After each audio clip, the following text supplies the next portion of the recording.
Welcome back to my channel और मेरा नाम है उमैदा। और मेरा नाम है रमीशा जावेद। आज हम प्रीवियस क्लास के जो टॉपिक रह गए थे आज वो हम कवर करेंगे।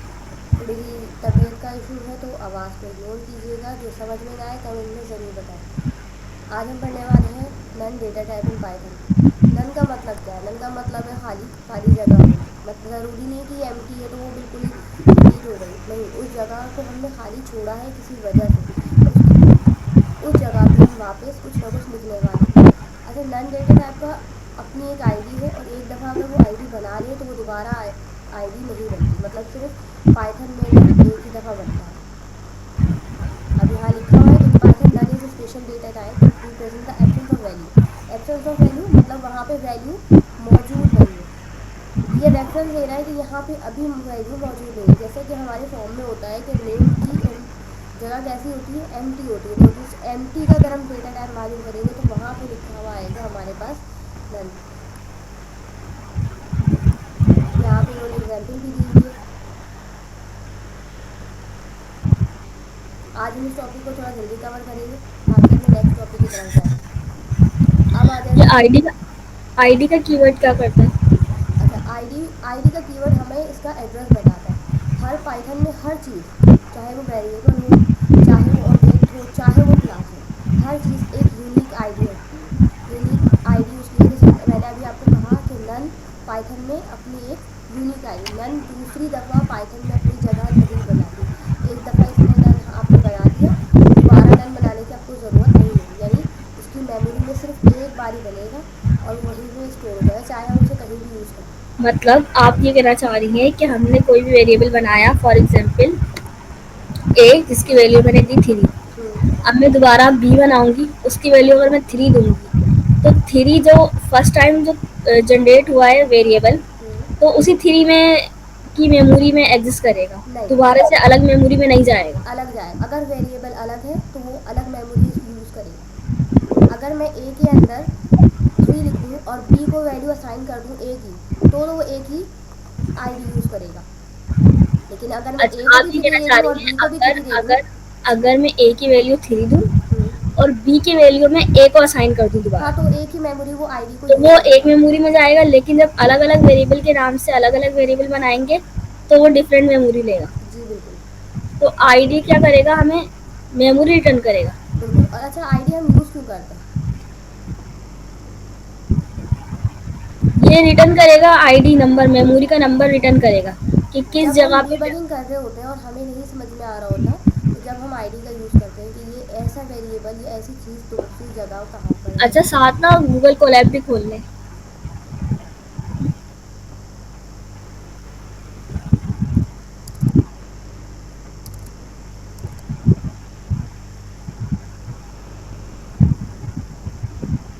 ये क्या खुल गया? चलो। एक वेरिएबल बनाए एक्स, जिसकी वैल्यू असाइन कर दें फाइव। अब वाई को असाइन कर दें एक्स वैल्यू। अब हम प्रिंट पे जाएंगे और आईडी के साथ वाई को प्रिंट करेंगे।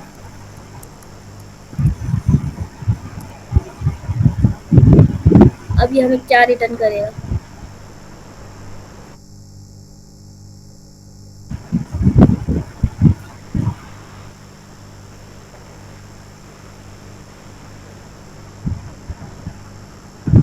इसने हमें इसने ये आईडी आईडी रिटर्न, रिटर्न किया है। वो वाली आईडी है जहाँ फाइव जिस मेमोरी में सेव हुआ है। अभी काम करते हैं, हम एक्स को भी देख लेते हैं। हाँ। एक्स की क्या है? अभी हमें पता है 10750984। नहीं, अब ना एक काम करें, प्रिंट के ऊपर एक और प्रिंट रख लें ताकि दोनों आईडियाँ सेम दिखें। ठीक है। एक प्रिंट हो, एक्स की और वाई की मेमोरी सेम होनी चाहिए, दोनों की आईडी सेम आएगी।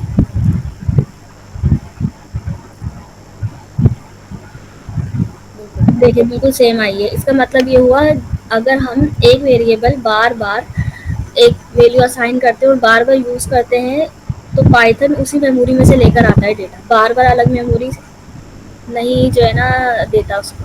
अच्छा, एक काम करते हैं कि हम जो अभी नन की एग्जांपल कर रहे थे वो भी देख लेते हैं कि हम यहाँ पे एन को नन असाइन कर देते हैं।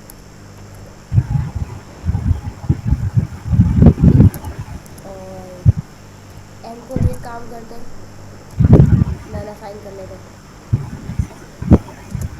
अब यहाँ पे हम n और यहाँ पर n दोनों वेरिएबल को प्रिंट करवा के देख लेते हैं। देखो मैंने अभी आपको यही बात बोली थी कि नन जो है एक दफ़ा बनी, अब चाहे वो नन n को असाइन हो, चाहे वो नन m को असाइन हो, जब ये एक बार बन जाता है तो इसकी वो आईडी पर हो जाती है। अब वो दोबारा से इसको आईडी को नहीं बनाएगा। अच्छा, अच्छा, मतलब अगर हम मैं दोबारा से n को 5 असाइन कर दूँ तो क्या होगा? तो अब वो चेंज हो जाएगी ना, एन या एक्स। हाँ, चेंज हो गई। मैं कह रही हूँ कि मैं n को मैंने 5 असाइन किया और यहाँ पे हम x की ही आईडी, क्योंकि मैंने यहाँ पे हमने x को भी 5 दिया है और n को भी हमने यहाँ 5 दिया। देख लेते हैं क्या आईडी तो देती दोनों है। अलग अलग वेरिएबल है, नहीं, वेरिएबल अलग है लेकिन आईडी लेकिन सेम है। वैल्यू क्यों? सेम क्योंकि है। 5 वैल्यू सेम सेम हो है। गई। वो ये नहीं देख रहा कि वेरिएबल का नाम क्या है, वो ये देख रहा है कि डेटा क्या है। डेटा जो सेम डेटा होगा वो मेमोरी में सेम मेमोरी में जाएगा। गुड, ठीक।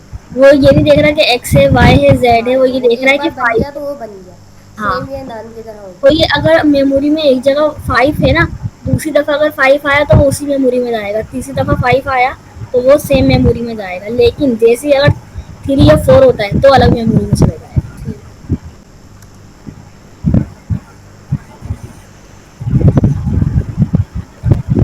अच्छा, नेक्स्ट, एक मिनट, ऊपर ऊपर एक पॉइंट है यहाँ। नन डेटा टाइप जब हम इसको यूज़ करते हैं ना पाइथन में, इफ एल्स कंडीशन के साथ, तो होता ये है जैसे यहाँ पे लिखा हुआ है इफ नन। नॉर्मली जब हम इफ एल्स यूज करते हैं ना, तो इफ का मतलब होता है अगर ये हो जाए, यानी अगर ये ट्रू हो तो ये वाला मैसेज प्रिंट हो, इफ वाला। और अगर फॉल्स हो तो एल्स वाला मैसेज प्रिंट हो। लेकिन जब हम पाइथन में नन डेटा टाइप के साथ काम कर रहे होते हैं, तो जब हम लिखते हैं ना इफ नन, यानी इफ अगर नन डेटा टाइप हो, यानी इफ नन डेटा टाइप का मतलब क्या है, इफ अगर फॉल्स हो। इफ इस टाइम क्या है, फॉल्स है। अगर फॉल्स हो तो इफ वाला मैसेज प्रिंट होगा, अदरवाइज एल्स वाला मैसेज प्रिंट होगा। ठीक। यहाँ पर हम इसको कोड को एग्जीक्यूट करके भी देखें तो यहाँ पर कौन सा मैसेज प्रिंट हो रहा है, एल। कोलैब पे चला सकते हैं।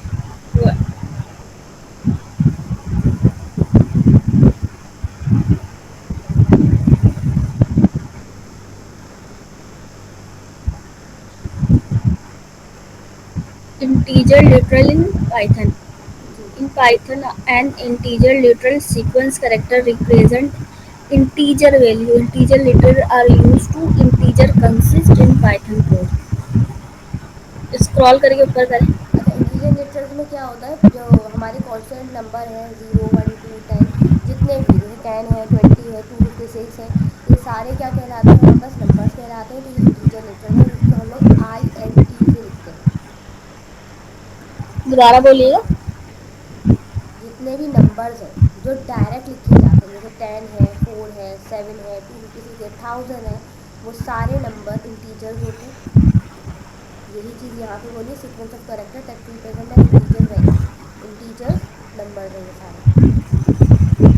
स्क्रॉल करो। अब आ गई यहाँ पर मेमोरी स्पेस शेयरिंग।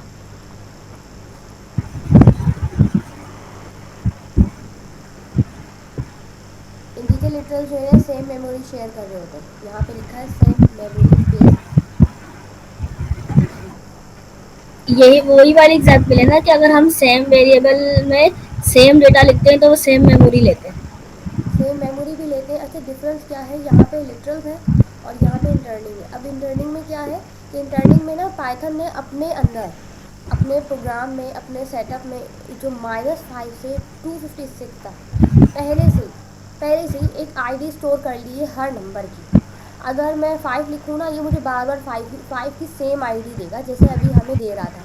लेकिन अगर मैं वहाँ पे 256 और 257 लिखूँ, चलो एक बार ट्राई कर लेते हैं। यहाँ पर 256 तक सेम आईडी ये रिप्रेजेंट करता है। बार बार हम 256 यूज़ करेंगे ना, ये हमें हर बार वही सेम आईडी दे। क्यों? क्योंकि ये पाइथन का बिल्ट इन फंक्शन है कि इसने अपने पास -5 से 256 तक के जो नंबर है उनकी आईडी को स्टोर करके रखा हुआ है, मेमोरी में स्टोर किया हुआ है अपने पास। क्योंकि कोई भी नंबर आप लो, उसकी सेम आईडी, चाहे वो 10 दफ़ा आप ले लो, हर बार वो सेम आईडी देगा। जैसे अभी हमें यहाँ पे ये n और x दे रहा था, क्यों? क्योंकि हमने यहाँ पे 5 यूज़ किया था, यहाँ पे भी 5। तो पाइथन ने पहले से अपनी की मेमोरी में 5 की एक आईडी बनाई हुई है, वो ये है। और जब भी हम उसको देंगे तब भी वो ये माइनस सेम फाइव देगा। करें, -5 करें। ठीक है, यहाँ -5 कर लेगा, ये हमें थोड़ी आईडी चेंज कर देगा। ये ठीक कर दी इसने आईडी, हम यहाँ पे 664 दे दिया, ऊपर 984 है। अच्छा, अभी इस पाइथन के हिसाब से इन्होंने कहा है कि अच्छा, 256 तक नीचे वाले प्रिंट होता है। -5 करें। ठीक है, सेम आईडी है। अब एक काम करते हैं, अब पाइथन के अकॉर्डिंग इसने कहा है कि 256 के बाद अगर हम कोई भी नंबर देते हैं तो इसकी मेमोरी में स्टोर नहीं है, तो हम 575 दे देते हैं। ठीक है, और यहाँ पे भी 575 देते हैं, क्या ये सेम नंबर देगा हमें? मेमोरी शेयरिंग कर रहा है ना, ये देखते हैं। देखें, दोनों आईडी अलग आई। जो हमारा टॉपिक है मेमोरी से -5 से 256 तक, अगर मैं जितनी बार नंबर असाइन कर रही थी वो सेम आईडी दे रहा था, लेकिन अभी मैंने सेम नंबर ही असाइन किया, सेम नंबर असाइन किया है, माइनस लेकिन फाइव से इसमें माइनस आईडी फाइव चेंज से की। -5 से 255 तक सेम आईडी आएंगे, आप उसको बार बार यूज करें। जी, लेकिन अगर इससे रेंज कम होती है, -5 से रेंज कम क्या हो सकती है? 6, -6, -6, -7, -8। 8। और इससे 255 से जी, यहाँ पे मेंशन है, ये पूल है एक तरह का। क्या है? 255। 256, -5 टू 256 से 256। 256 से अबव जाएगी और -5 से नीचे आएगी, तो वो डिफरेंट आइडिया देगा बार बार। बिल्कुल। और क्यों ये ऐसा क्यों किया? इसलिए अपनी मेमोरी बचाने के लिए, मेमोरी स्पेस शेयरिंग पे आपने यही टॉपिक देखा है, तो ये मेमोरी स्पेस शेयरिंग को इतनी ज़्यादा मेमोरी ना ले, ये नंबर रिपीट हो रहे हैं, तो इसलिए इसने ये काम बिल्ट इन में अपने स्टोर करवा लिया। सही। अच्छा, इंटीजर, लिटरल और ऊपर, इससे ऊपर क्या टॉपिक था? इससे ऊपर टॉपिक था हमारे पास आईडी। नहीं, इंटीजर का ही था कोई टॉपिक। नहीं, इंटीजर लिटरल थे, मेमोरी स्पेस है, और ये है। अच्छा, इंटीजर लिटरल और इंटीजर इंटरनिंग में क्या डिफरेंस है? इंटीजर लिटरल्स में तो तमाम नंबर्स आ गए ना, 10, 20, 30 sequence of numbers, all numbers, all. और इंटरनिंग में कौन है? -5 टू 256, रेंज है, यहाँ लिखा हुआ भी ऊपर है। दोबारा जाएगा इंटीजर लिटरल पे। ये देखो, literal is a sequence of character that represent N integer value. Integer value क्या है? प्लस माइनस में ऑल नंबर्स, 1, 2, 3, यानी 4। कोई भी नंबर हो तो वो इंटीजर लिटरल है। बिल्कुल। और इंटीजर इंटरनिंग कौन से नंबर है? जो -5 से -5 256 से तक है। 256 तक है। ठीक है, नेक्स्ट टॉपिक। Type casting. अच्छा, टाइप कास्टिंग क्या होता है? टाइप असाइन करना। टाइप कास्टिंग दो तरह की होती है पाइथन में, implicit type casting and explicit type casting. Implicit type casting क्या होता है? Python automatically convert a value of one data type two another data type when necessary. इसका मतलब क्या होता है कि पाइथन को अगर लगता है कि एक डेटा टाइप को दूसरी डेटा टाइप में कन्वर्ट करना है, तो हमें मैन्युअली खुद से टाइप डिफाइन करने की ज़रूरत नहीं है। पाइथन का इंटरप्रिटेटर खुद से एक टाइप को दूसरी टाइप में कन्वर्ट कर देता है। जबकि एक्सप्लिसिट टाइप कास्टिंग क्या होता है? हम खुद से मैन्युअली लिख कर टाइप कास्टिंग कर रहे होते हैं। जैसे एक वेरिएबल यहाँ पे बना हुआ है आई, और उसके अंदर वैल्यू असाइन की गई है 10, यानी हमें पता है ये इंटीजर है, हमारे माइंड को पता है कि ये इंटीजर है। लेकिन पाइथन है, डेटा टाइप का हम यूज़ करेंगे, तो हम कॉलन लगा के खुद से इंटीजर डिफाइन कर रहे हैं। जब हम खुद से कोई भी टाइप डिफाइन कर रहे होते हैं तो वो एक्सप्लिसिट डेटा टाइप होता है। ठीक अच्छा, है, इम्प्लिसिट डेटा टाइप की नीचे अगर एग्जाम्पल है यहाँ पर तो है। मतलब आप कह रही हैं कि जो पाइथन है वो खुद से जो इम्प्लिसिट टाइप कास्टिंग करता है, और हम जब करते हैं वो एक्सप्लिसिट टाइप कास्टिंग करते हाँ, हैं। हम खुद से जब डिफाइन कर रहे होते हैं कोई फंक्शन बनाए या वेरिएबल बनाए जहाँ हमने खुद से टाइप लिख दी, तो वो टाइप कास्टिंग कौन सी होगी? एक्सप्लिसिट। अच्छा, यहाँ पे एग्जाम्पल है कि अगर इम्प्लिसिट टाइप कास्टिंग की? नहीं, ये है नहीं नहीं। है, इम्प्लिसिट की नहीं है मेरे ख्याल से। है ये इम्प्लिसिट है। तो डायरेक्ट है ना, कि वो टाइप बता देता है, जैसे टाइप इंटीजर है या हाँ, स्ट्रिंग है। अच्छा, इसकी एक एग्जाम्पल है, अगर हम गूगल कोलैब पे जाएं,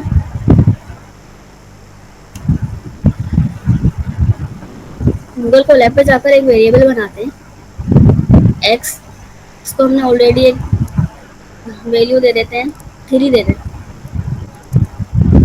और वाई लिखे सेकंड वैल्यू वेरिएबल, और इसको हम फ्लोट वैल्यू दे देंगे।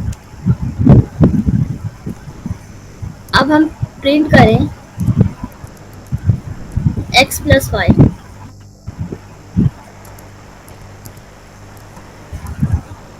तो अब बेसिकली होगा क्या कि पाइथन का इंटरप्रिटेटर ये जो हमने इंटीजर वैल्यू दी है इसको ऑटोमेटिकली किस में कन्वर्ट करेगा, फ्लोट फ्लोट में, में। क्योंकि फ्लोट में पॉइंट में वैल्यू होती है, डेसिमल में होती है, वो बड़ा होता है।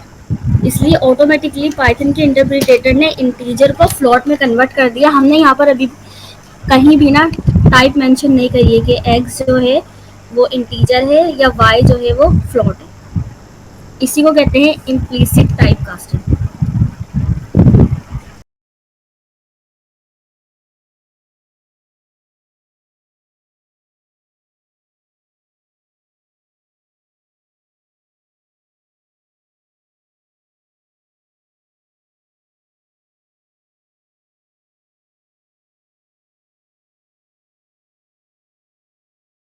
क्या है यहाँ पे अनकमेंट, यहाँ पे सर के ही कोड से मैंने कोड लिया, uncomment the value line the code to see the error. यहाँ पे एरर क्यों आया?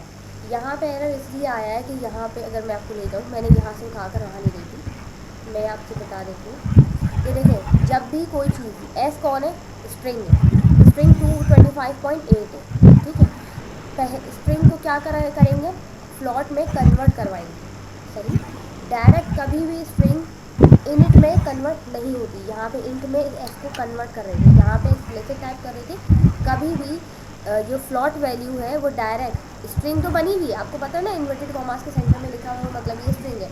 अगर ऐसी कोई वैल्यू जो डेसिमल में आ रही हो या फ्लॉट वैल्यू में दिख रही हो लेकिन स्ट्रिंग हो, तो वो डायरेक्ट उठा के हम इनिट नहीं करवा सकते, इंटीजर में उसको कन्वर्ट नहीं कर सकते। पहले उसको हम करेंगे फ्लॉट में कन्वर्ट, एंड देन उसको कन्वर्ट करते हैं हम इंटीजर में, ताकि वो फ्लॉट में है, और फ्लॉट कन्वर्ट करता है इंटीजर में। तो ये वाले इसमें हमें एरर इसीलिए मिला कि इन्होंने क्या करा, इन्होंने डायरेक्ट इंटीजर को, स्ट्रिंग को इंटीजर में कन्वर्ट करने की कोशिश की, इसलिए यहाँ पे एरर आया।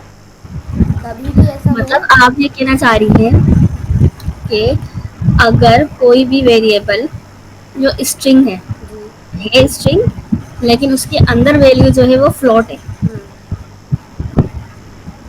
मतलब अभी ये स्ट्रिंग है जी तो हम इसको पहले फ्लोट में कन्वर्ट करेंगे। बिल्कुल, फ्लॉट लेके और जाएगा इंटीजर में। और अगर ये इंटीजर स्ट्रिंग होता, अगर यानी ये इंटीजर होता तो डबल, डायरेक्ट हम इंटीजर में कर देते, मगर यहीं पे हम चेंजिंग कर लेते हैं ना, एक काम करते हैं, यहीं पे हम इसको ऐसे कर देते हैं, ठीक है, और इसको हम कमेंट कर लेते हैं, और इन दोनों को हम कमेंट आउट करते हैं, ठीक है। इसको रन करते हैं, अब देखते हैं ये एरर देगा ये नहीं, इसने एरर नहीं दिया। यहाँ पे इसने हमें बता दिया कि 25 जो कौन है वो इंड है, क्योंकि ये चीज़ चल गई, क्यों, यहाँ पे डेसिमल था। अब मैं इसी वैल्यू को दोबारा से इंटीजर में लिख देती हूँ, अब मैं चलाऊँगी तो ये मुझे एरर देगा। एरर आ गया। यानी इंटीज अगर स्ट्रिंग के अंदर इंटीजर है तो वो स्ट्रिंग के अंदर डायरेक्ट इंटीजर में कन्वर्ट नहीं होगा। अगर फ्लॉट है, फ्लॉट है तो पहले हम उसको किस पे फ्लॉट कन्वर्ट में करेंगे। कन्वर्ट करेंगे, देन उसको इंटीजर में कन्वर्ट करेंगे, सही। डायरेक्ट नहीं होगा। अगर यहाँ पे ये डेसिमल में नहीं होता तो डायरेक्ट चल जाता, ये डेसिमल में नहीं है, प्लॉट में नहीं है, अब डायरेक्ट नहीं है, कोई एरर नहीं है, ठीक है। अब ट्रूथ और फॉल्स ही क्या है? अच्छा, पाइथन में ना कुछ वैल्यूज जो होती हैं ना वो बाय डिफॉल्ट ट्रूली होती हैं और कुछ फॉल्सली होती हैं। यहाँ पे लिखा हुआ है in Python some value are considered truthy while other are considered truthy. Truthy values are treat as true in a Boolean context while falsy value are treat as false. यानी यही कहना चाह रहे हैं कि ट्रूली वैल्यू वो होती हैं जो ट्रू होती हैं बूलियन में, और फॉल्स वैल्यू वो होती हैं जो बूलियन में फॉल्स होती हैं। Here are some explain truly and falsely value. अब कह रहे हैं हम एक्सप्लेन कर रहे हैं ट्रूली वैल्यू को और फॉल्सली वैल्यू को। अब यहाँ पे ट्रूली वैल्यू की पहली वैल्यू क्या दी हुई है, non zero integer.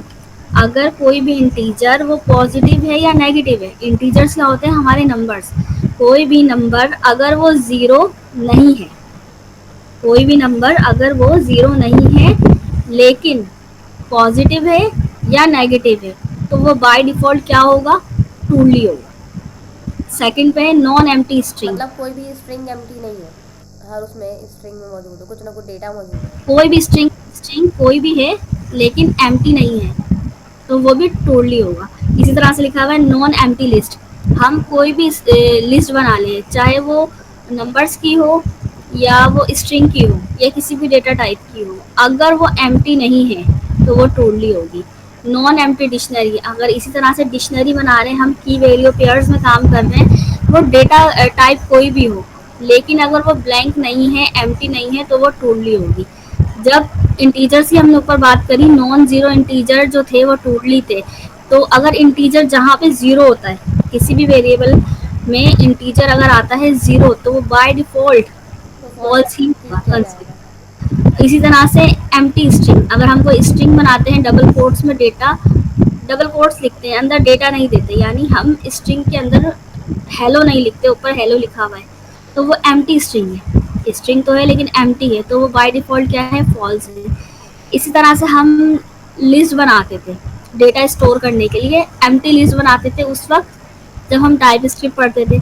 Data by default आता था, यूज़र जैसे कोई फॉर्म फिल कर रहा था और हम डेटा लिस्ट में स्टोर करवा रहे थे या डिक्शनरी में स्टोर करवा रहे थे, उसके लिए हम ब्लैंक छोड़ देते थे लिस्ट को भी और डिक्शनरी को भी, क्योंकि डेटा जो था वो डायनेमिक आता था, यूज़र उसको इनपुट के ज़रिए डेटा को देता था। तो इस लिहाज से लिस्ट और डिक्शनरी अगर एम्प्टी है तो वो बाय डिफ़ॉल्ट क्या होगी, फॉल्स। और नन डेटा टाइप, जैसे मैंने अभी ऊपर स्टार्ट में बताया, बाय डिफ़ॉल्ट जो होती है वो भी पाइथन में फॉल्स होती है, और स्पेशली जब हम इफ एल्स कंडीशन के साथ काम कर रहे होते हैं, जब इस पर प्रूव भी हो जाता है कि ये फॉल्स ही है। यहाँ पे नीचे एग्जाम्पल भी दी हुई है, अगर हम इस एग्जाम्पल को रन करें, कोलैब पर स्क्रॉल करें, इसमें बिल्कुल यही कहा गया है के की टाइप जो दी हुई है वो इंटीजर है और -9। यहाँ पे दी हुई है सारे आंसर। हाँ हाँ, जी, इन्होंने फॉल्स देखो आ ऊपर रहा के है। देखो, डबल कोट्स में जो है क्या दिया हुआ है हमारे पास, स्ट्रिंग दिया। हमने क्या कहा, अगर स्ट्रिंग एम्प्टी नहीं है तो वो ट्रू होगा। अभी हम एक सेकंड के लिए डेटा टाइप को छोड़ देते हैं, ये तो हमें पता है ना कि ये ट्रू या फॉल्स में आंसर आएगा। हम अगर एक वेरिएबल देखते हैं चेक, उसमें अगर हमने डेटा टाइप 55 दी हुई है स्ट्रिंग में, तो वो हमें चेक करने की ज़रूरत नहीं है, हमें पता होना चाहिए कि ये एम्प्टी स्ट्रिंग नहीं है, ये क्या है, ट्रू है। इसी तरह से नेक्स्ट लाइन पर एम्प्टी स्ट्रिंग है, स्ट्रिंग तो दिया हुआ है, अंदर कुछ नहीं है, तो ये फॉल्स है। इसी तरह से लिस्ट बनी हुई है, लिस्ट में वेरिएबल हमने इंटीजर्स दिए हैं, तो ये ट्रू है। इसी तरह से डिक्शनरी अगर हम बनाएंगे की वैल्यू पेयर्स में, तो वो भी ट्रू होगी। और यहाँ पर नीचे फोर्थ एग्जाम्पल में दिया हुआ है एम्प्टी लिस्ट, तो वो फॉल्स है और डिक्शनरी भी फॉल्स है। इस इंस्टेंस फंक्शन का काम क्या होता है कि ये टाइप चेक करता है, ऑब्जेक्ट इन की और ऑब्जेक्ट क्लास की की। टाइप चेक करता है विद क्लास। टाइप जो होती है हम उसको क्लास ही तो कहते हैं, बेसिकली हम उसको टाइप कह रहे हैं, लेकिन पाइथन उसको क्लास ही कंसीडर करता है। The instance function in Python used to check an object first argument is an instance of a class।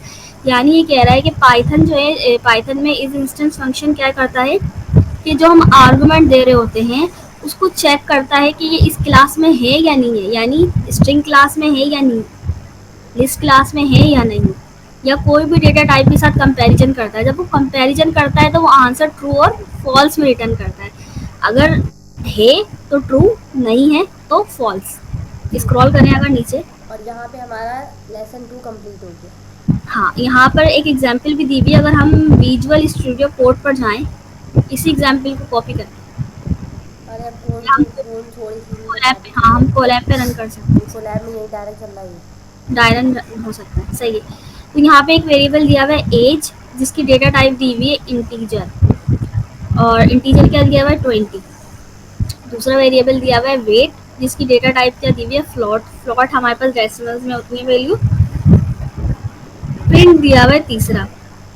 अब इस इंस्टेंस फंक्शन किस तरह से फंक्शन है, तो हम राउंड ब्रैकेट में इस इंस्टेंस लिखेंगे। अब ये कैसे फाइंड करेगा कि हम यहाँ पर अगर लास्ट में अगर माउस रखें, कर्सर रखें आप जहाँ पे फंक्शन है, लास्ट में ये तो हमने स्ट्रिंग दिया हुआ है ना, लास्ट में आगे, हाँ यहाँ नहीं, यही है, सही है। हाँ यहाँ, इज इंस्टेंट फंक्शन जो है, हमने इज इंस्टेंस लिखा और राउंड ब्रैकेट में फंक्शन होता है तो राउंड ब्रैकेट में होता है। अब ये चेक क्या करेगा, पहले इसने पहला आर्गुमेंट क्या दिया, वेट। इज इंस्टेंस क्या चेक करेगा कि वेट ऑब्जेक्ट की टाइप क्या फ्लोट है, यहाँ पर लिख दिया हमने फ्लोट। अब ये ऊपर हमने ऑटोमेटिकली टाइप जो है ना इसने डिडक्ट नहीं करी, हमने खुद लिखी हुई है फ्लोट। अब इसका आंसर क्या आएगा, ट्रू, क्योंकि ऊपर टाइप भी फ्लोट में दी हुई है और मैंने पूछा भी यही है कि वेट की टाइप फ्लोट है, तो इसका आंसर क्या आएगा, ट्रू। अब सेकंड टाइम जो एग्जांपल प्रिंट की है इसमें क्या दिया हुआ है, इज इंस्टेंट, यानी वेट, वेट की टाइप ऊपर क्या दी हुई है, फ्लोट, और मैं इससे यहाँ पर पूछ रही हूँ इंटीजर, यानी मैंने पूछा इससे इज इंस्टेंट फंक्शन से कि बताओ कि वेट की टाइप क्या इंटीजर है। वेट की टाइप तो इंटीजर नहीं है, ऊपर क्या दी हुई है, फ्लोट। मैंने इससे पूछा इंटीजर है, इसने कहा नहीं, फॉल्स, क्योंकि फ्लोट है। इसी तरह से एग्जाम्पल 1 पे अगर हम आए तो एज की टाइप जो है वेरिएबल में इंटीजर लिखी हुई है और मैंने इससे पूछा भी यही कि इस इंस्टेंस फंक्शन से कि एज की टाइप इंटीजर है, इसने कहा हाँ है। क्यों, क्योंकि ऊपर मैंने खुद कॉलन लगाकर टाइप इंटीजर दी हुई थी। लेसन 2 यहाँ पे कंप्लीट हुआ। हम नेक्स्ट वीडियो में थर्ड रेपोजिटरी के साथ स्टार्ट करेंगे। अच्छा, अगर हम रियल लाइफ एग्जाम्पल इसकी लें तो बिल्कुल इसी तरीके से है जैसे स्कूल की आईडी चेक होती है। अगर कोई स्टूडेंट इंटर गेट पे आता है और गार्ड है, वो उस बच्चे से आईडी मांगता है। आईडी जब जैसे हमारी मानकी में हमारी आईडी चेक होती है, जब वो आईडी चेक करते हैं, अगर वो स्टूडेंट उस स्कूल का है, उस क्लास का है, तो गार्ड उसको कहेगा आप आ जाओ, वरना वो उसे कहेगा नहीं। इसी तरीके से रियल लाइफ एग्जाम्पल में हमारे पास शॉपिंग मॉल आ जाता है, जहाँ जहाँ हम इसका यूज़ कर सकते हैं। मतलब इस इंस्टेंस का कहाँ यूज़ होता है, शॉपिंग मॉल में। जैसे हमने कोई भी फ्रूट है, टोमेटो है, टोमेटो फ्रूट एंड वेजिटेबल दोनों में काउंट किया जाता है। अब मैं चेक कर रही हूँ कि ये फ्रूट्स टोमेटो कहाँ पर है। अगर ये टोमेटो आपके पास है तो वो बोलेगा हाँ ट्रू, आप बोलेंगे ठीक है मुझे सर्च करके दे दो, जहाँ पे हम सर्च अच्छा इंजन में काम अच्छा, कर एक रहे ये होते हैं। भी है, एक ये भी है, टमाटो जो है उसको फ्रूट भी में भी काउंट होता है और वेजिटेबल में भी काउंट होता है। अब नेचर ये है कि अगर मैं वेरिएबल बनाऊं टमाटो और उसको मैंने डेटा टाइप क्या दी है, फ्रूट की, सही है, और इस इंस्टेंस से मैं पूछूं क्या ये वेजिटेबल है, तो वो क्या रिटर्न करेगा, फॉल्स देगा ये हमें। लेकिन अगर मैं फॉल्स। इसको टपल में भी हम यूज़ कर सकते हैं, मतलब एक साथ हम दो भी यूज़ कर सकते हैं। जैसे यहाँ पे लिखा है वेट इंट इनिट है, या फिर मैं इसको यहीं पे दे दूँ कि भाई ये इंट है या फ्लोट। मतलब मैं दो कैटेगरी हाँ, में ढूंढ रही हूँ, मैं फ्रूट में हम भी दो, ढूंढ रही हूँ अगर और मैं इससे उसे होगा पता है क्या, इससे वेजिस में भी होगा ढूंढ पता रही है हूँ, क्या, ये एरर नहीं देगा, इससे ये एरर नहीं देगा। क्योंकि हम वो दो एक डेटा कैटेगरी में टाइप एक मौजूद साथ, है। अब ये हाँ, यहाँ नहीं, पे हम तो दो फॉल्स है, मैं ट्रू दो डेटा कन्वर्ट टाइप होगा। एक साथ, ये अगर देखो, हमें एक से ज्यादा डेटा टाइप में चेक करना है, ओ अगर सॉरी हमें मैंने एक यहाँ से लिख दिया, ज्यादा, यहाँ लिखना था। हाँ, एक से ज्यादा डेटा टाइप में अगर हम चेक करें तो ये एरर नहीं देगा। अच्छा, हम एक से उसी ज़्यादा डेटा तरह टाइप से जब लिखते जब हैं हम तब हम लिखते हैं इसको कहते हैं जब हम टपल। हम्म, देखिए एरर दिया है, यहाँ ब्रैकेट लगेगा। कहाँ गई? ये बिल्कुल इसी तरह से होगा जैसे हम और ऑपरेटर का यूज करते थे एरर से बचने के लिए, अगर देखिए अब इंटीजर हो इसने यहाँ पे हमें एरर नहीं दिया, यहाँ पे इसने क्या वैल्यू दी, ट्रू, कि या तो ये इंट में मौजूद है या फिर ये फ्लॉट में। फ्लोट सेम में, इसी तरीके बिल्कुल। से हम वेजिस में टोमेटो को ढूंढ रहे हैं, उसने कहा भैया तो टोमेटो को वेजिस में ढूंढ लो या टोमेटो को आप फ्रूट्स में ढूंढ लो। तो दोनों में से जहाँ मिल जाए वो मुझे बोलो हाँ है, मार्क आपकी कहीं मार्ट में मौजूद है, वो मुझे मुझे दे दो। बिल्कुल सही। अच्छा, इसका यूज़ क्यों करते हैं? इस इंस्टेंट फंक्शन का हाँ, चेकिंग के लिए यूज करते हैं, वैलिडेशन के लिए। डेटा फिल्टरिंग के लिए यूज़ करते हैं, सेफ्टी के लिए यूज़ हाँ, करते हैं। अगर जैसे हम अगर हमें एज, कोई अगर हमें अगर कोई हम चीज फॉर्म फाइंड बना रहे करनी, हैं और उसमें हम एज दे रहे हैं, और मुझे चाहिए कि एज जो है ना 20, अब किसी की एज 20.9 तो नहीं हो सकती, तो अच्छा, हम यहाँ हम पे टाइप चेकिंग इफ, लगा देंगे हाँ, टाइप चेकिंग कर लेंगे। कि भाई इंटीजर में नहीं होनी चाहिए, जो भी इसका डेटा फिल कर रहा है वो यहाँ पे हमें इंट में ही अच्छा, इंटीजर में होना चाहिए, डेसिमल में नहीं। हम ये काम इफ एल्स कंडीशन से भी कर सकते हैं। तो डिफरेंस क्या है इफ एल्स कंडीशन में ये और वन इस लाइन कोड है। इंस्टेंस, ये वन लाइन कोड है और टाइप हिंटिंग के साथ है। बिल्कुल। तो आज की क्लास हम यहीं ख़त्म करते हैं और नेक्स्ट टॉपिक के साथ आपको कल मिलते हैं। अल्लाह